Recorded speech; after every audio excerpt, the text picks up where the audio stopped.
Hi, I'm Shannon McGee, strategic business coach and franchise owner with NIAX here in the metropolitan Nashville area. And today I have Kevin Seelander with Prioritas joining me. Thanks for joining me today, Kevin. Thanks for having me, Shannon. Fun to be here. So I want to dig into this, right? You do HR outsourcing and payroll, otherwise known as a PEO, which I think a lot of folks have no real concept of what that is. So help us understand both the services you provide and how you come in alongside business owners. Yeah, so the easy way to think about it is we are an HR department that's third party, and we sit in and we help to build that foundation for organizations. And so, yes, you brought up a PEO. It's a very interesting model, and it's very unique.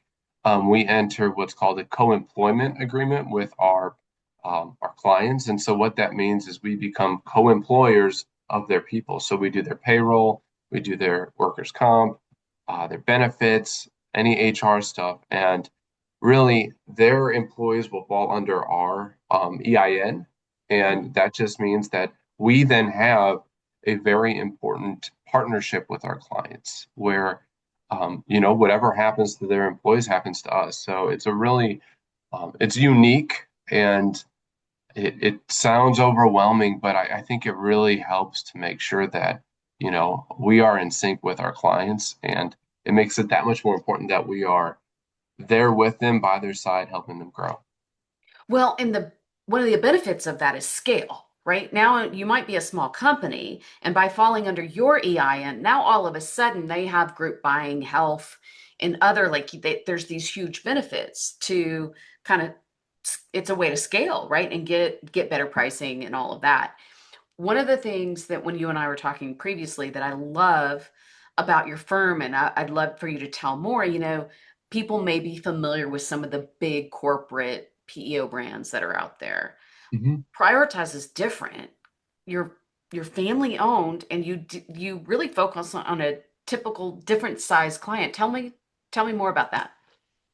Yeah, so my our organization was started just about 30 years ago, and before that, there was a staffing company, and that was started by my grandpa.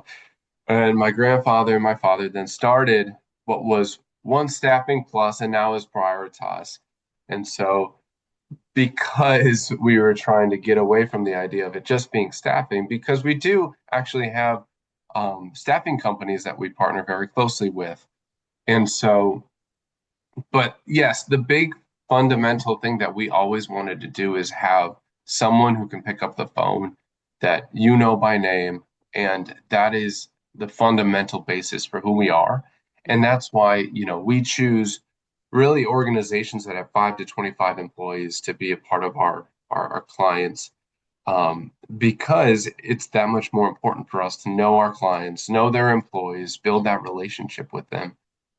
And I think we can do that a lot better by, being smaller, being nimble, and choosing smaller organizations that are really, getting going and need an HR department. So, Well, with the family business and focused on smaller sized clients, it's a very personal relationship, which I love. hmm Right. yeah, And I also love the fact that it's so approachable. I mean, 5 employees and up.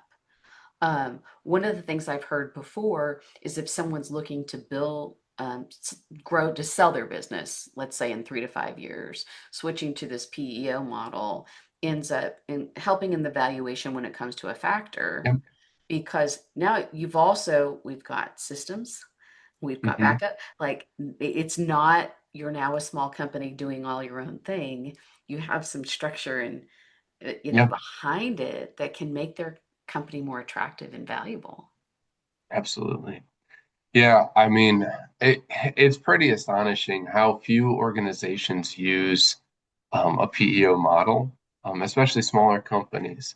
And, to the point you brought up earlier, I think it's just because people don't know that it exists. Yeah. They hear about fractional organizations and they just see that as a partnership. But, you know, the benefits, in my mind, way outweigh, what you're losing by not having something like this. But yeah, to your point, it's a really cool thing that we get to offer and a cool relationship that we get to build with our clients.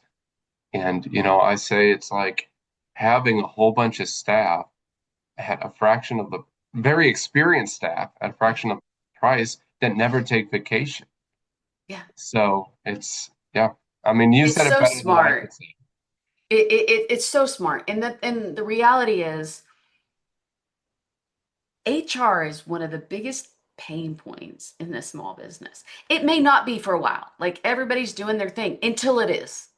And Yeah, then when it's a pain point, it is a time drain on the owner, on the rest. And then I feel like people believe their only solution is, well, now we've grown enough, we need someone just for HR.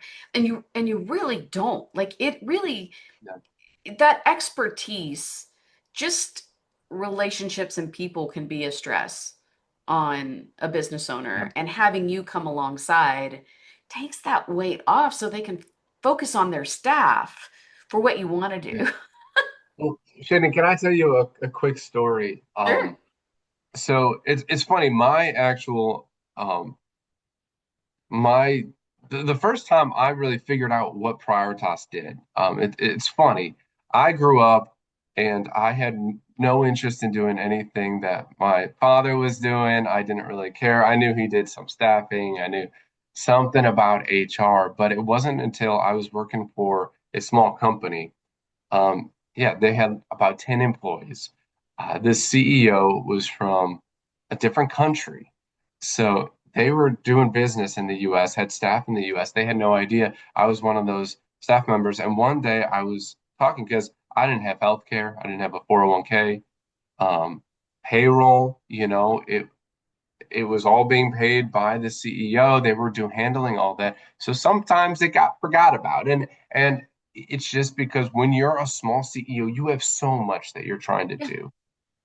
And exactly. so I actually was talking to my dad about it, who said, "Why don't you get him in touch with Lance, who's the director of our organization?" And so they did, and before I knew it, that company I was working with started working with Prioritas. And so it's just so funny, and it's a full circle. Now I'm working for Prioritas, but I then had benefits. I had a 401k. I was getting paid more frequently than I was before. Our PTO was more organized. I mean, it's just unbelievable what can happen and how quickly it can happen when you partner with experienced people. You know what I love about that story? Couple things. One, everything we've been talking about is benefit to the company. Hmm. And you just highlighted the importance to the employees. Yeah, Right. And it's hard to find good employees. So employee satisfaction, all of this is huge. The other piece I love about this story is you grew up knowing about this family business, but got to experience it firsthand. So now where you are in this industry that we said, sometimes it's hard for people to yeah, understand. You're like, wait, I'm not just giving you information. Like I've experienced this, yeah. as an employee, and this is how it can also help you as an owner. So I absolutely love that. Kevin, this has been great. If someone wanted to get a hold of you, what's the best way to reach you? Yeah, I mean, email is great. So, my first initial K, Seelander, Seelander at prioritas.com. You can also go to our website, which we have a couple assessments on there. So, a needs assessment. So, if you're not sure if you need payroll help, HR help, or the whole system, the whole PEO system, you can actually take an assessment on our website to see what works best for you. And then that will lead you to a one-on-one conversation with me as well. So those are the two best ways that I would recommend you get in touch with me. So I love it. yeah, Awesome. Well, thanks for joining me today, Kevin. yeah. Thank you, Shannon. Happy to be here.